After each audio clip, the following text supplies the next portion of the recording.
high school la kan han kalanga peng atang hyang kan la chho tana nge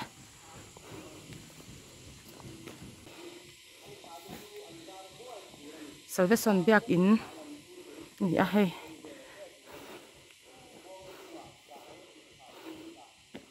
nen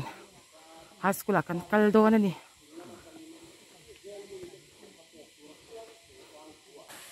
sani somni pali ani a high school a hian present lan turing kan han kala kan DC secretary pufam kiman hemi kan thilpek chan tur hi min ha shil fia lok ro se hay high school teacher atan turin kan te do na hemi hi kan han pe masan hi UPC sang khu ma kan te nga chipil khoa helaya po ani a hian kan khotlang ti ka khu ni ti sirin ama thanem ngai na ro pui kan ti a tu ta chuan tu je ba ka thalak je te tu ma sa ber te thalak kha aron da ke la te hi high school a hian building a hian khoi lai mo em chang a lo tar ve te ti in ma thanem ngai na in sum le pai tam tak se in ron sia mani chunga kan lo me mai a hei vendia high school a kan han kala je te ti te ne kan han pe ni pen lo takin ti lai da hian lo ron som sakani ti kha kan sei du masa a tin kelaya kan je ti tu masa pe hi am pa kom maya te principle an lo suala ti chuan khatwan hmai na wan te po in ti kan chan ma te bin ho te lo man te mu in dong in an ge ani tulai chuanin ga ka te min lo siam sa ka to ana su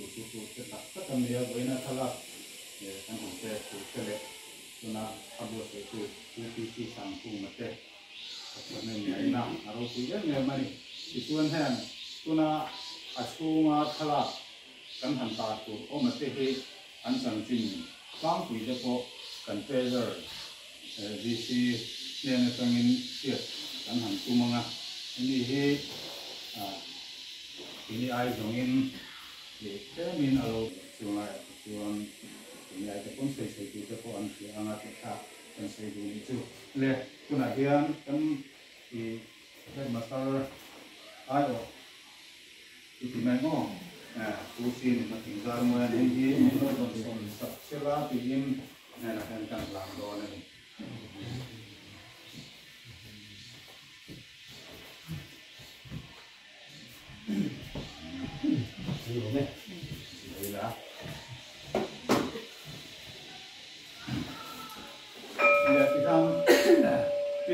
này thì xây dựng này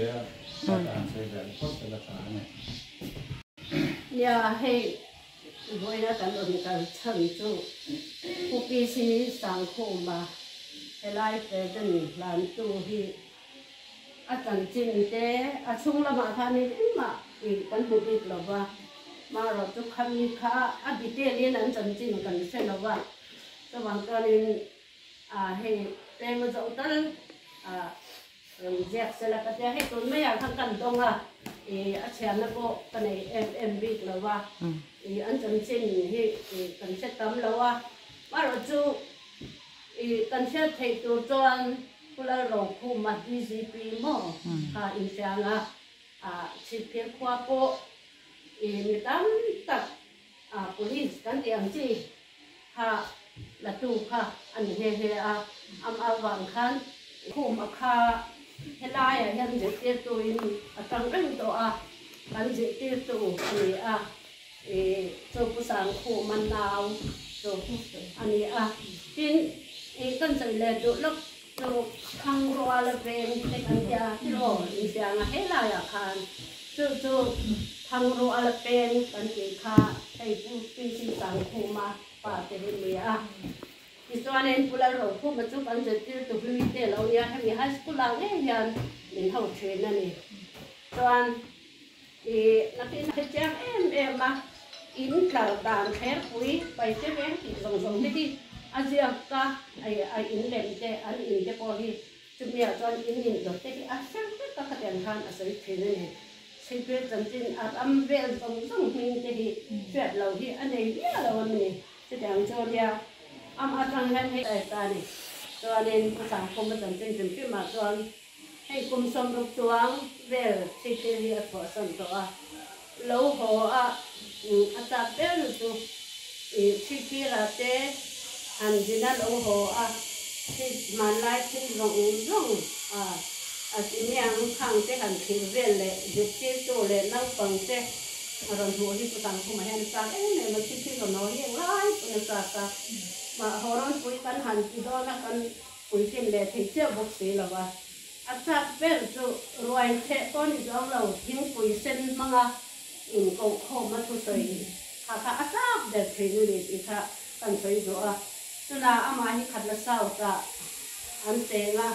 ทางรัวอินทร์ทบใส่จ้องเราตัวจ้องน้ำเรียกจ้องน้ำจากคุณหลวงพ่อเสียก็อย่างอันตรงกันเฮ็ดอย่างอินทุนายแห่นี่ร่างกายนี่ที่จะพกพา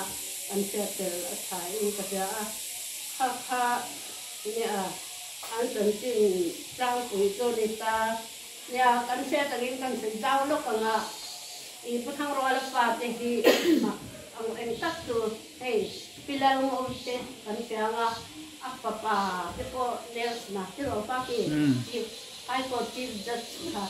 dami pati ang kan tipo sa ko mapo hito na idol dito so mapani atin at sa Amerika an oma USA an oma pati ang kan ani chung kwahi sa ka ano ta zo pa chipil twat pulsok dia so an hiya na kaอันเปลี่ยนคงอันเลียนะอันตัวละกัลโป้ยานี่อันหลังสามนัดไม่ดีวันป้าโหลามานะก็กัลตุนบนบิลังมาวิเหอังโง่เดียทุกันเสียงอังหูที่พอที่เลยเส้นเลยลงมาเส้นเป็นเส้นเลยลงมาเส้นตัดอะไรนั่นนี่ก็เตียงเขาปรับเลยเตียงตัวละยานี่อันนี้ก็ผมสมเด็จก็ไม่เด็ดตัวอาทิตย์ตัวที่เป็นตัวนี้พอที่alat hadle ni tikha kan sai do si phir bi aveya school lampang ko kan khota hi thei to pa mala ka thote han sayami han puya masom kan masom thi lan to hi adu phir kwa in ru thatu si phir tho tho ka kan suan on ta an ni tikha kan sai kan du tok men neเป็นอาหาร UPC สังคูมานะชิพิลไฮสคูลเตียรอนเพรเซนอันห้องอันนี้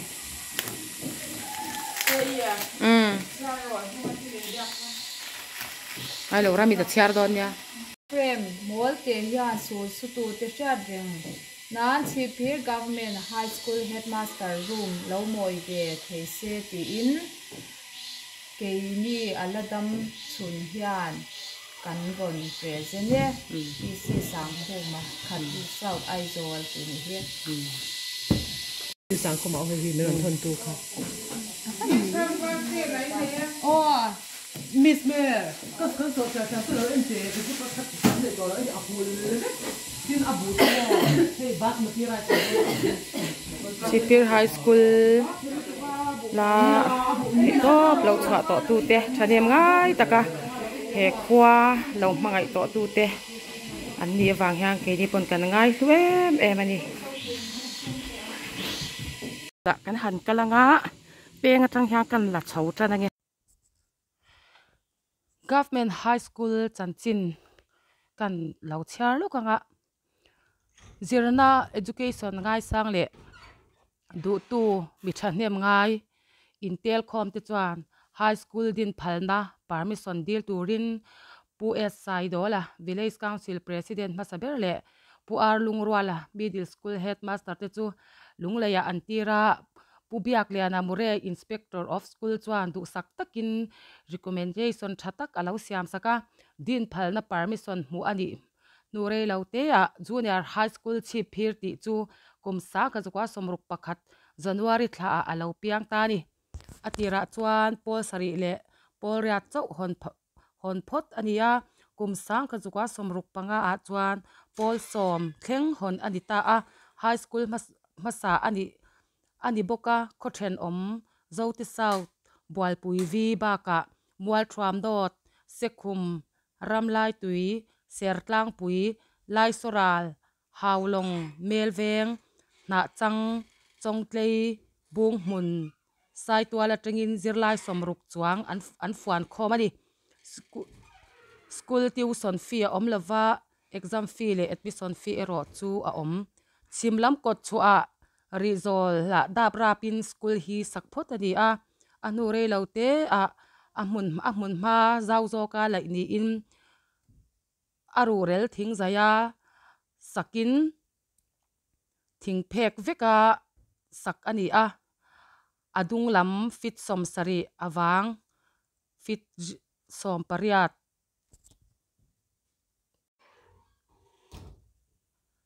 starting hi thing phek veka di a area hi adung fit som sari awang fit som pariat elsep ni in aru rel ading wai to ti in rambuaya wangin saksun zom the ani talawa puar lai buanga misteri enkol na hnuaya natlanga sakvek ani a school kal thei ani tak lawa wangin zirtir tu te po ma ni rem chan na mun panin mundanga an om ta hlomani headmaster zirtir tu lak te le tlom ngai chu alo thok to te rambuai le a hmalam ming hantar langila saiji ka sai lo zirtir tu masaber kum sang ka chukwa somruk pakhata lakani arlal tonga kum sang ka chukwa somruk pakhat top laba saiji ka sai lo ai lakani arke zo khuma kum sang ka chukwa somruk pahnia lakani zesi japan runa kum sang ka chukwa somruk pathuma lakani zd sang lura sang ka chukwa somruk palia lakani James Lian Moya kum sang ka chukwa somruk palia lakani David Jesudas sang ka chukwa somruk palia lakani ar lungkhama kum sang ka chukwa somruk panga lakani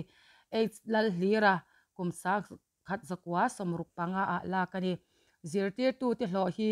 managing board in an ngai twa thina zirtir tu pakhat thakhat a hlo hi cheng somli ania khotlang shwai tu ten ram an shal thina chu an sumna thatak ania achang chuan bu an hlo tir bok thin heti hun laya hlo faret patlingin ni khata cheng ni an hlo thina ni kum sang ka chakwa somruk panga a metric exam tur zirlai som chuang lungleya an tir thlave a ama ero chu hemi kum hian tling zo an om talawani an exam na center zirla uwang po ani mai theya rambuai kum sang ka chakwa somruk paruka khan exam hun to lawa special exam July tha a Guwahati board chuan exam aron bua saya Chipir high school atangpo in exam anom veya chimbial pumpuya result athalo hle a chimbiala second division pathum saitlo masailo ke zo thwa male PC sangkhu mati chau ania Chipir high school atang hian Chipir tlangwal adwai big lo hle ani ar chon thwa ma hi third division a pass bok heti level hian Guwahati board nwaya metric hi exam ni ani a chimbial pumpui hi lungdei government high school chan maria exam thin ani Chipir high school din tharle na kumsang chakwa somsari pani april tha bithanem ngai ten Chipir high school chu din tharle na ani a board member te zasiama AO lalnema VCP PC laldailova PC thangzona zadova rawchunga chungte chu lo board member te ani headmaster turla kani a lal mangaya ser chief husband of chwa thangi chu la kani a alomana kurtai ke ji khat choi tir ani a building lwa mai tur an nei tak lo awangin government middle school utwak lwa phot ani a zirlai som pathum an oma kum khat zet alwa nu a primary health center building ruaka inson pheile ani a kum sang ka chakwa somsari palia meu chuan sam khel tlang chimchong mun nuam le remchang laya building pa ngai tak asam type natlanga sak anita a tun thlengin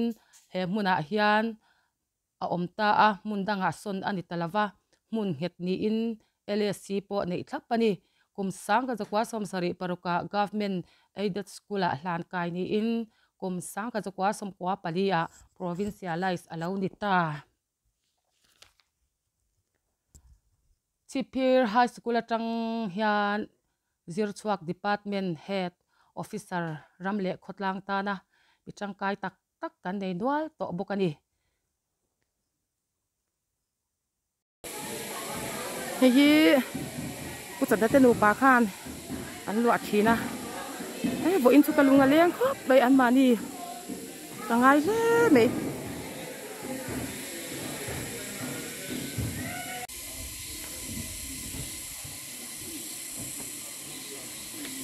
office kan lang he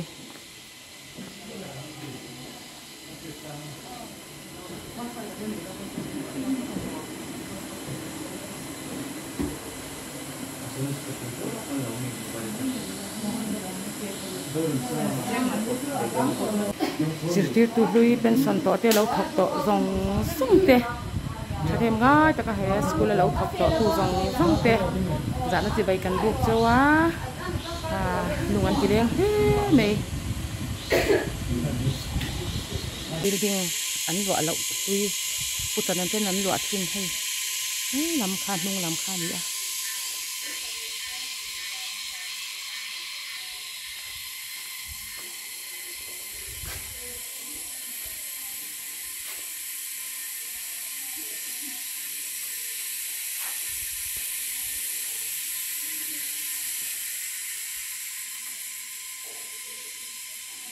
Pijan te pangpar te kan ti lan sak dewa nge pangpar ve khalau ti lang ro ti boka Julan no pangte le he bidui hi kan DC treasurer ni a ufam ki ma secretary tenen high school no pang le zirtir tu te nen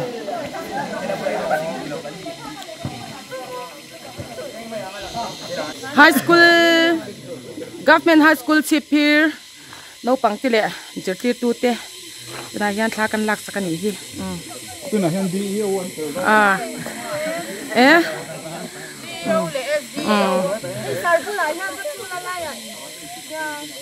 Jerti tu fel tak tak ten dia,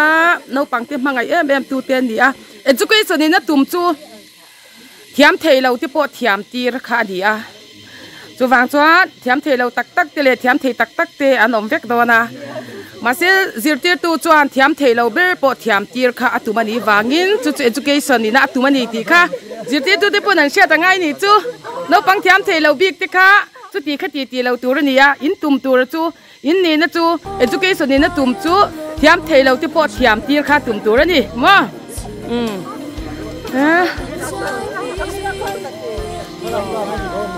karon titte lang marulok chadem ngai taka he zirtir tu te an ni hi school le avel pon lo bong fai khop mai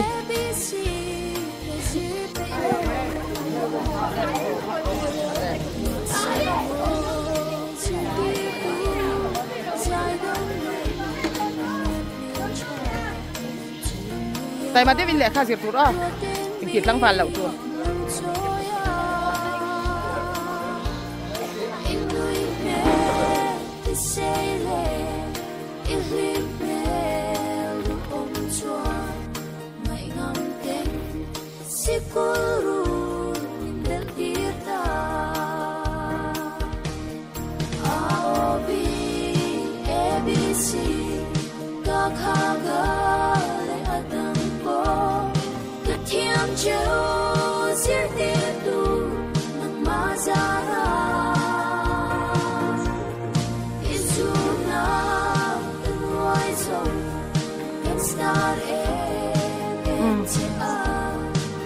PC sangku matnya nak rangin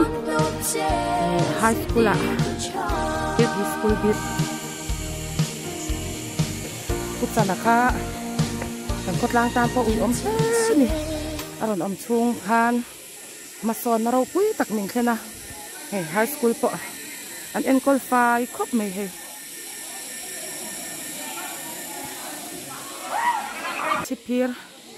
chipir tlang kan tilang lau thei chin lawani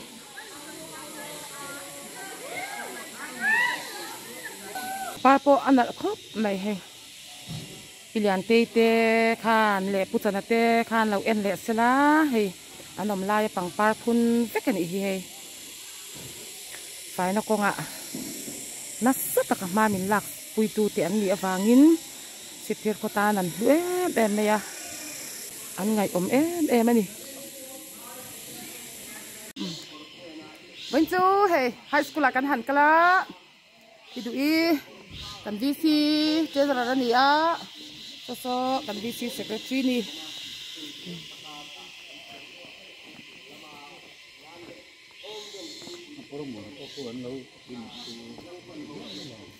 mỗi khớp mày high school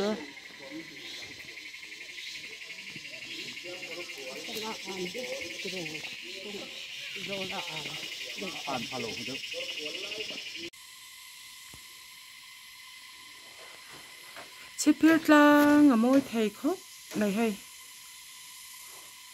là như sàm khẻ tlang anh đi à đã hian cần pi để pu ti po khan in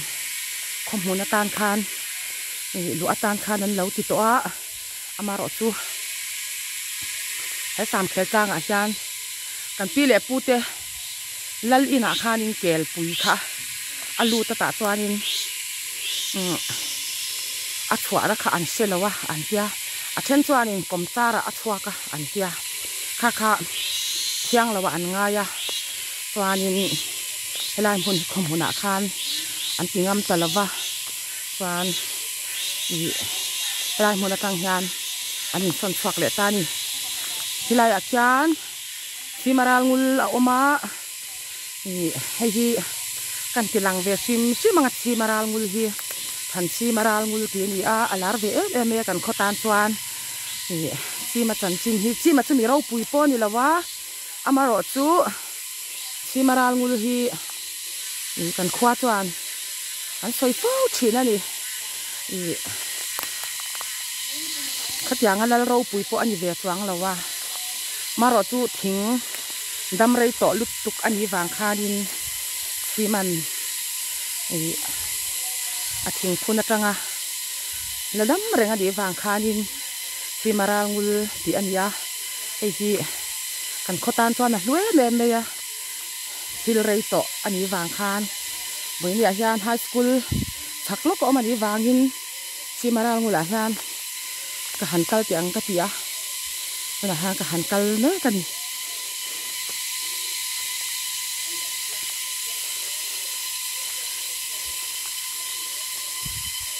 chắc bây giờ khi khoa nã tiền này to trên khát toàn lại khen khen bram số ai em ấy thì in hay gian anh đầu tát chỉ mà hi chân tin cần xe đàn chuan so nên đi chuan in ikhanin lung le ya apu ne na apu zubela mà se sang quá som hia apian na khwa chip thira alo kir le a ta chuanin thing satuai kha helai hmuna hian alo phun ta a hei hi karal ngul ni ro se atia ral lu khai na turin karal ni ro se ati kon lo pang exam lai po in hei ngon noya ha dam ta di mo eng ma hei fur lai ugas isom hi le pasari ni a hei ti chung po hian a fai vek mai di hian le khazirna ngon noya nuam te din an dei thei ani a school le avel lo fai khop mai